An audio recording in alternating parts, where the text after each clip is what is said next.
All right, hey, what's up, everybody? BATJAC J.W. here, and I guess I'll do a little shoot on this. And it's what is it worth? And early on, when I started buying a lot of my guns and whatnot, I always was intrigued by how much it was worth and the value of it. Although in the beginning, I didn't really understand when I was going to buy some of this stuff. Now, granted, in Hawaii, uh, sometimes some of these guys would definitely jump the price up on you a little bit and try to play that card. Well, it's going to be worth X amount of money. Well, the key thing about a lot of that is it is really truly only worth what somebody will pay you for it. You can go by book value all you want, that's fine, but it in the end it really boils down to what somebody's willing to pay you for it. Not necessarily you'll always get that book value. So when buying stuff like collectibles and whatnot, you might want to consider that in the future if it's something that you may want to sell down the line, or if it's something that's an investment for say. And people kind of go, "Whoa, why would you like own a gun that you would never shoot?" For say, if, for instance, like if you have a Colt Python that's not fired, obviously fired by the factory for testings, but say you had one pristine in the box, then that's the way it resides is the way it was from the factory when somebody bought it brand new. You fire it yourself, rather it be one round or 6 rounds or a whole box of ammo, that gun has now it's been fired. So it's not going to be worth as much as if it would be where there's the collector's market says unfired in a box or whatnot. So that's where that problem comes in. And so that could devalue it. But so back to the point of that is somebody says, well, I would never own a gun I wouldn't fire. Well, I've been told that a lot. I'm somebody that has collected a lot of guns and never fired them. Because in a sense it's like having a savings account, only instead of seeing some numbers on a screen or paper, you actually have something physical that you can take out of a safe and look at it and drool on it, and the best part about it is it's yours. So you got that aspect of it. So, but yeah, early on, kind of looking back on some of the stuff, I remember I first saw a Model 37 Smith & Wesson, and this was I did not understand why I was quoted the price I was quoted when I first saw it. I remember I remember getting told well, it's going to be upwards of $600.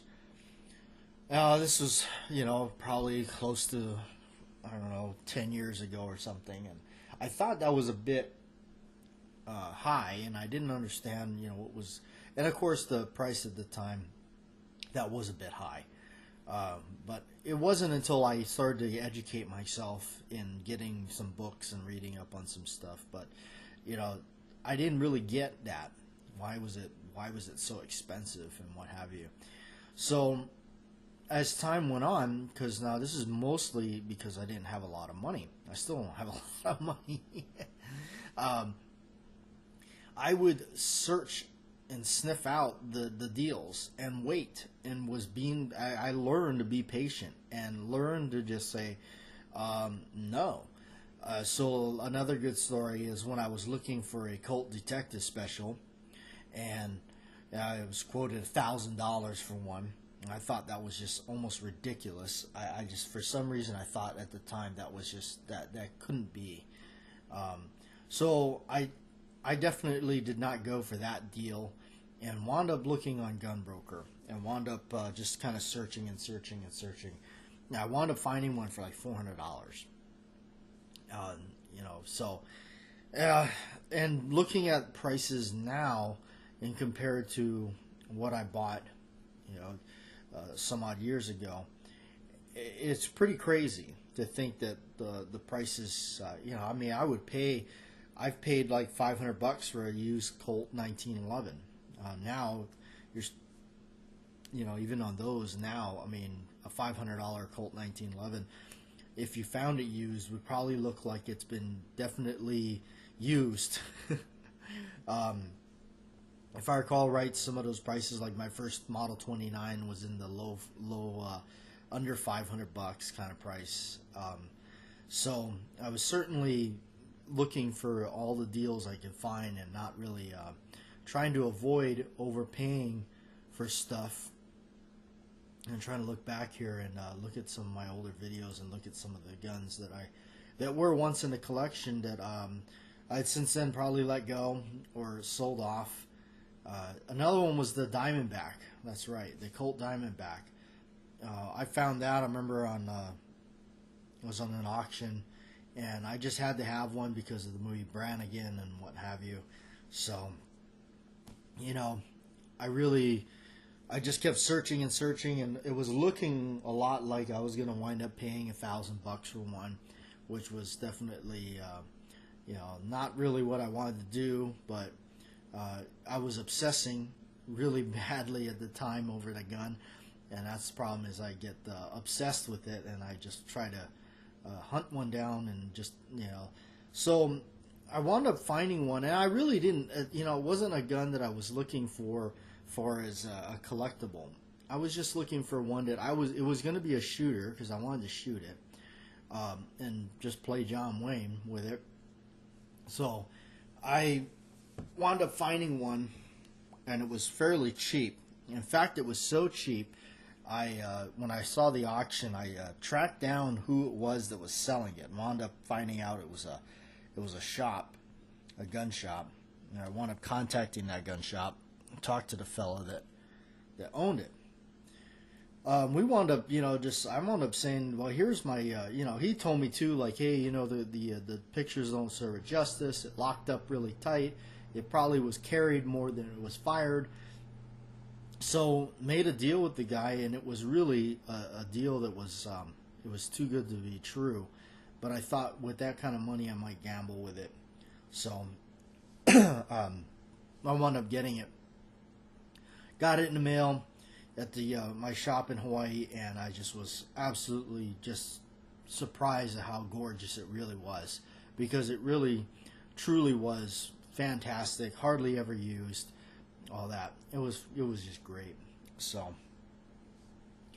but that was another, you know, one, that was a great example right there of just waiting and being patient, because man, I would have, because right before that I had lost the auction. I got outbidded at, I think it was like $1,200, where at my maximum I went in at like 11. I lost that auction, so I'm glad it kind of did that way, because I didn't pay anywhere near $1,000 for the gun. And I got it. To be honest with you, I think I bought it for like $600 or something like that. So there's some other ones like I found. This was during the time where I learned to basically go on the gun broker and not go to the you know, one of the local shops or whatever that was that had a bunch of collectibles, stuff I was interested in, but I didn't like the prices. And I started learning that, well, just because that's the price they quote, it's not necessarily the price that it should be going for. So that's why I started finding out real quick that going online and whatnot is definitely the way to do it. Also, one of the prices that I got on the Model 29 8 3/8 barreled one, that was such a fantastic deal. You know, I totally went on that buy on some like 3 or 4 really terrible photographs, and they just weren't doing it justice. Somebody put some scope rings on it, but the auction did say they had the original box and the original rear sight. So I thought, well, okay, that's a plus. Somebody was smart enough to keep the rear sights, because I wanted nothing to do with those scope rings that were on that thing. Now, what I went by, of course, this is where it becomes difficult. If you can't physically look at it, you can't physically go, and pick it up. All you got is photographs because it's on an auction or something. It comes to a revolver, blued revolvers. One thing you can look at is from lockup to lockup on the back of that cylinder where it meets up with the frame. So what happens on the bottom of that frame where the stop hand comes up and indexes and locks that cylinder in place for that shot to go off, that thing drags on the cylinder. It is just an inherent thing on a revolver that's just going to happen. Now, when you see what they call a turn ring, that drag line on the back of that cylinder area, from lockup to lockup, you'll see that ring. If it's been something that's heavily used, it'll have a heavy line. Now, it could be two things. One thing to remember is that could be either somebody was opening and closing the cylinder a lot and dry firing it, or it could have been somebody shooting it a lot. More highly probability, or more than likely, it's somebody that shot it a lot. But you may get lucky, and it could have been just something that somebody just played with a lot and just maybe dry fired it a bit. So that's one thing to look at right there, because you're not going to be able to check for if the timing's on, or if it's got cylinder shake, forward to end or side to side, anything like that. So with this picture, that's what I went by. I looked at it and I said, the pictures weren't that great. I said, I don't really see much of a turn ring from, lockup to lockup. I really don't see it. So I just took a gamble, and I wound up getting this gun for like $700. And when I got it, it was absolutely fantastic. It was just like, I don't think the thing was ever really even fired. I really don't. If it was, then whoever cleaned it, I'd like to take some lessons from them on how to clean a gun, because it was spotless. I literally took a white cleaning rag and wiped it around and wiped it down, and didn't get a single speck of any kind of carbon or burned up powder. Nothing. So whoever did it either did it to a complete pristine quality, or this thing had to have gotten re-blued from Smith & Wesson or something. Whatever the case, it was such a pristine gun. It really was just and my friend told me at the time, he said, what he thinks happened is somebody may have either started it as a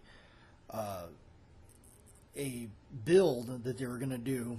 They were going to either make it into like some sort of target gun and put a scope on it and everything, and gave up.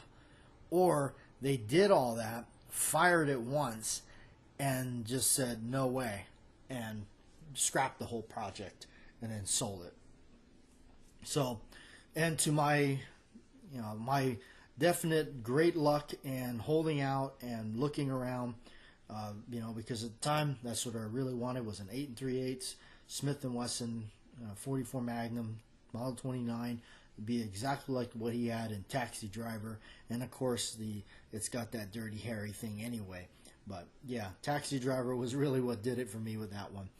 But there it is. That would be my advice. Don't remember, it's not the only one you'll ever see. You always look around, hunt around. If you can be patient, that's definitely the way to go. On making the deal with either gun shows or whatnot, cash talks. Always have that bundle in your pocket ready to go, fan it out, pristine. Sometimes you got to flash it and show that money, and sometimes a lot of times that'll seal the deal. Especially if you want to just you could just throw it out there and win it. I've noticed right away that when you put out the money to cash, you hand it to them. You hand it to them. Don't set it on the counter or the table or whatever. You hand it to them. I've learned that most people, when they get the money in their hands, they don't want to give it back. It's a rare occasion that they do. I'm not saying that it's 100%, but there's a great chance that they're going to just take it once they got that money in their hands. So, you know, like gun shows, you always want to go on the last day. The last day, just a few hours before the thing shuts down, because you never know. That guy could have been sitting there that whole weekend and thought, man, I bought these tables, I sat here all weekend, I didn't make a darn dime, man. And here you come along and you offer him probably a fraction of what he wanted or half of what he wanted for a gun or a knife or something. Lately, that's what I've been going for, the knives. You know, it may work. It may work out. A lot of these guys, that's what they do, you know. Or he may have, you know, he just may not do it. You never know. But anyway, that's been my experience on it, and hope it helps you out, and nice chatting with you guys. So thanks for being here, and thanks for subscribing.